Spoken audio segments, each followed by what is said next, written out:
Welcome to Bhagwan Ki Baatein, the YouTube channel in which we talk about God and only God.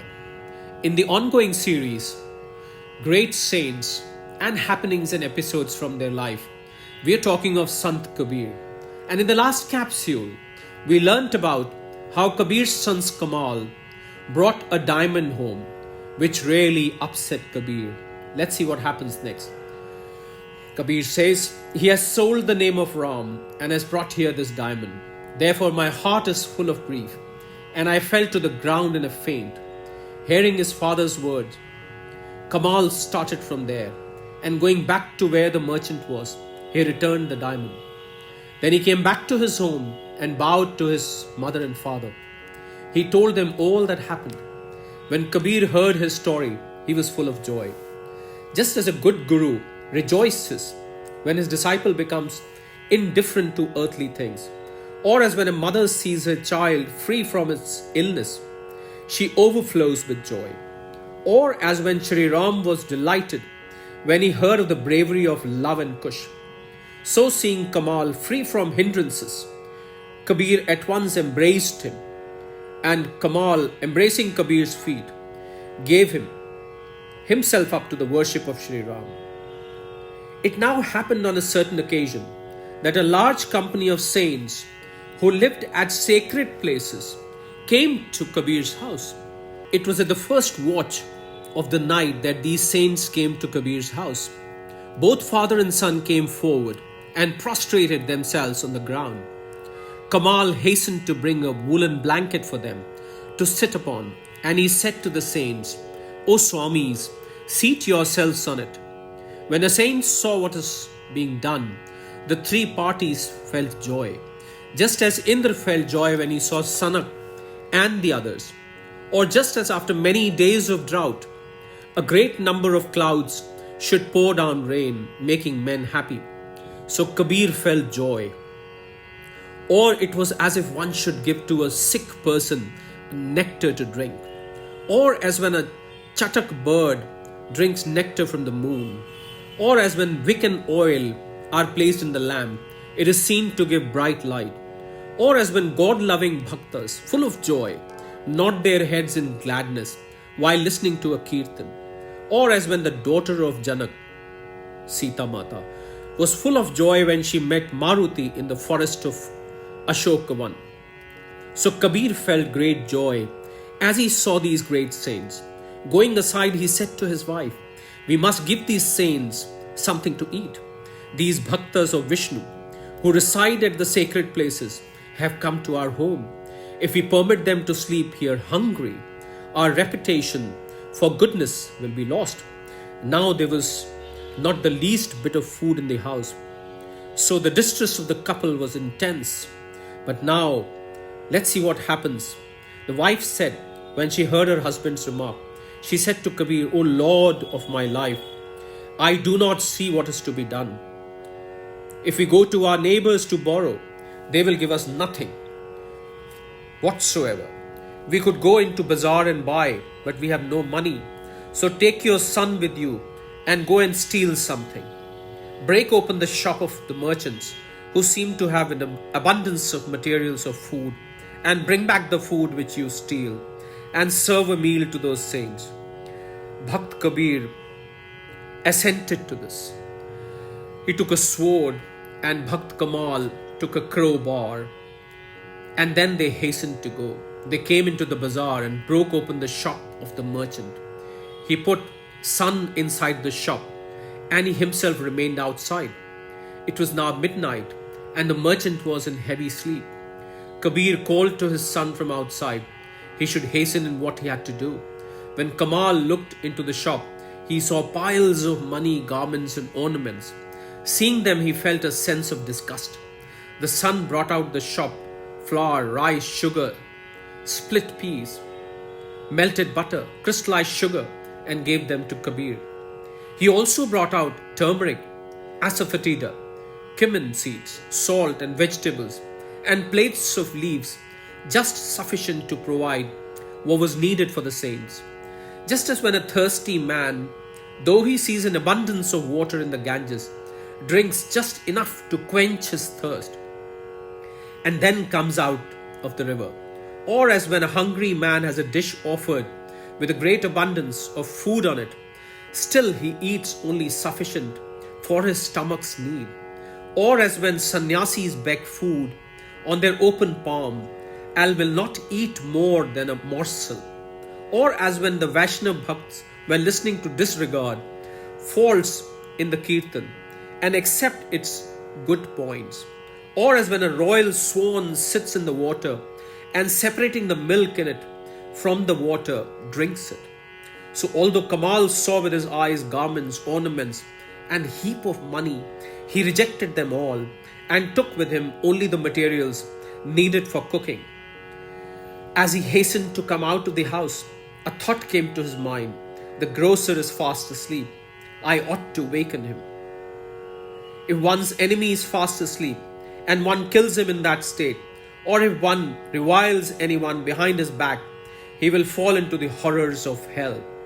If in a battle anyone pursues a fleeing enemy, or if anyone steals fearlessly, or if one sets fire to a house inhabited by men, he will fall into the horrors of hell. Now I am a wise bhakt of Vishnu, and I know what is wrong and what is right.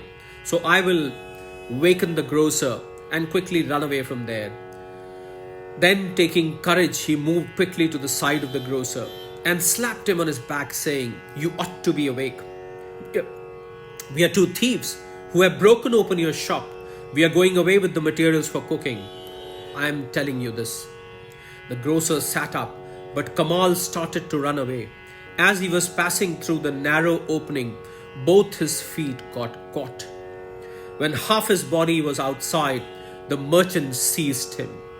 It was as if a deer escaping from a snare should find itself in a forest full of hunters, or as if a royal swan should go to Lake Manas and there should be suddenly seized by a falcon, or as when a parrot in its ignorance finds itself in a trap, or as when the king of Kauravas arranged his army in a circle and in it was caught the child of Subhadra, Abhimanyu, or as when the kokil bird, while flying out in the flower garden, is caught by a hunter.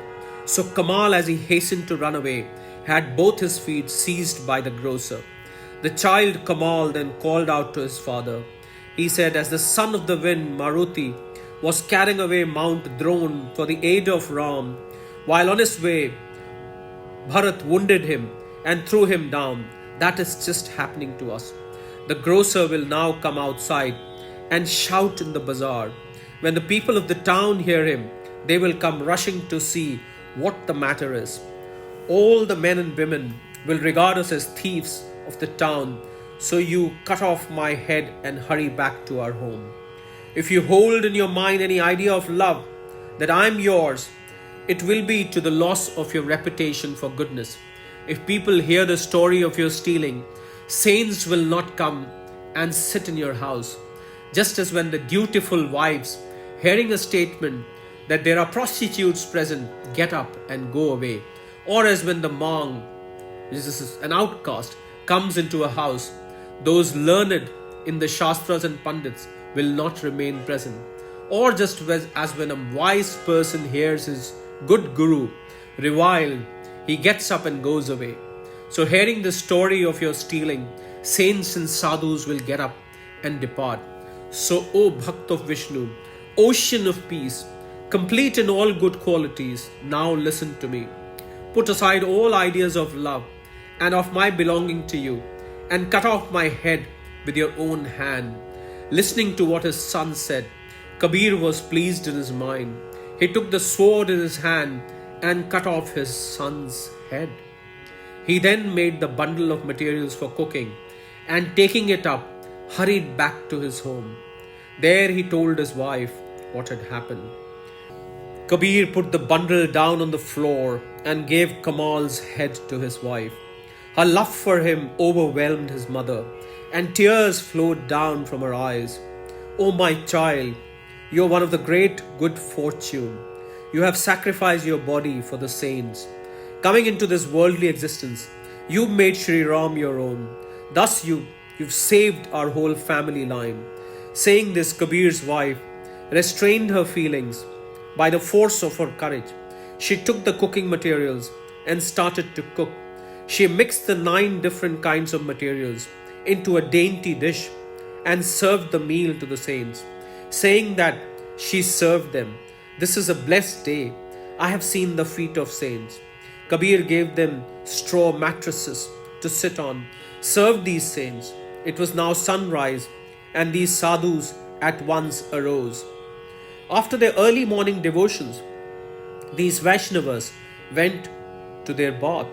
Meanwhile, the grocer came out of his house and shouted aloud. Hearing the shouting, all the people came here in a hurry. They came to where the thief was and looked at his condition. They said, "His head has been cut off and taken away. Who can now recognize him?"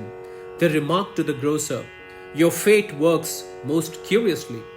One of the thieves had killed this man and taken away his head. The God of all has protected you. If it had not been for that, you would have truly met with a calamity. When one has a great deal of money, with one he should not sleep alone. In the possession of money, there is great and continual danger. If one loves his money, his friends and brothers become his enemies. Money works in 2 ways.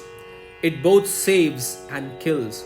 If one is confined by the king's court, money can procure his release. The beheading of his thief must have been done for the sake of his money. You have laid up good deeds from former births, and therefore your life has been preserved. Perhaps they were not thieves. They must have been very good men. There was a pile of money in your shop. How is it that they left the garments and ornaments and took away only little cooking material? This seems very strange to us." Thus the different classes of people discussed the subject and expressed their various opinions. The grocer, however, hurried away and reported the matter to the king. He said, "2 thieves came and broke open my shop. I caught them in the act of taking away the materials of food. One of the thieves cut off the head of the other and took it away." Hearing him say this, everyone present laughed. The king, however, became very angry and gave the command to his officers, saying, "Impale the thief. He must be punished." Hearing this command, the officers hurried in their anger and impaled Kamal's body.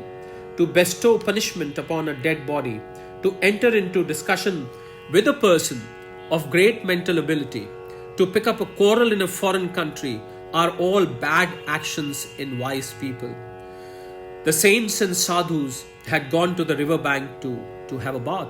They performed their worship of God and returned to Kabir's hermitage. Finally, taking leave of Kabir, these dwellers in sacred places started on their way. Kabir made a namaskar to these saints and accompanied them to see them off. The wife was bitterly weeping. She prostrated herself on the ground before these saints and said, "When shall I see your feet again?" Speaking thus humbly to these saints, the 2 accompanied the saints to see them off. As they came out of the city, an extraordinary event took place. And with these words, we will end this capsule at this point with a promise to come back to you for the remaining part of the story. What happens next? We've seen how Kabir sacrificed his son and how the son offered to sacrifice himself so that the saints could be served for the seva of the saints who had come to Kabir's house. We end the capsule here, and we shall be back with you in the remaining part of Kabir's story. Until then, goodbye, good luck, and Sadar Pranam.